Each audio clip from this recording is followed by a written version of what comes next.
Gọọmenti Anambra Steeti eguzobego otu gbanụgbanụ okenọrụ ya bụ ịgba mbọ wee wetiete ana gọọmenti dịgasị n'Ọka nakwa gburugburu ya bụ obodo ndị ahụ mejupụtara isi obodo nke steeti a.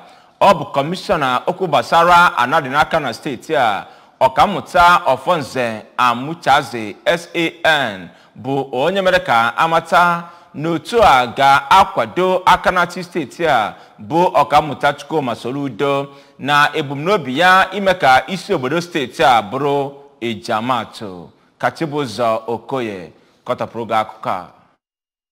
Dịka kọmishọna ahụ si wee kwuo, ihe a na-elegara anya eji wee wube ya bụ otu bụ iji wee nyochaa ana nke steeti a nwe nke ndị mmadụ weghagoro wee gwakwa gọọmenti steeti a etu a ga-esi wee napụta ya bụ ana. Ihe ndị ọzọ bụkwa iwepụta usoro a ga-esi wee gbochie ndị nnọrọ onwe ị na-abanye na ana gọọmenti nwe na-eweghara ya iji wee hụ na emere ka steeti a bụrụ ebe dị mma obibi. Onye managing director nke Ọka Capital Territory Development Authority Maazị Osi Onuko, ndị ahụ mebere otu ahụ bụ ụmụ nwoke na ụmụ nwanyị ndị nwere ezi akparamagwa. O kwukwara na o nwere olileanya na ha ga-arụ ọrụ ahụ nke ọma. Na nzaghachi ya, onye bụ onye isi ya bụ otu Ọkammụta Francois Okafọ kwere nkwa na ha ga-arụ ọrụ ha nke ọma, kwekwa ya ka ọ danye na amụma nke gọvanọ Soludo bụ ime steeti a ka ọ bụrụ obodo mara mma bụkwara ebe dị mma obibi. Ndị ọzọ so na ya bụ kọmitii gụnyere Maazị Charles Ekwunife, odeakwụkwọ, Maazị Emeka Oyeọka, Barista Nnaemeka Ụgha, Barista Joy Gbanigo, Maazị Ajụchukwu Nwankwọ nakwa Chief Ben Okafọ. Ebe Oriakụ Lucy Okeke bụ onye na-anọchite anya ministri na-ahụ maka ala na steeti a.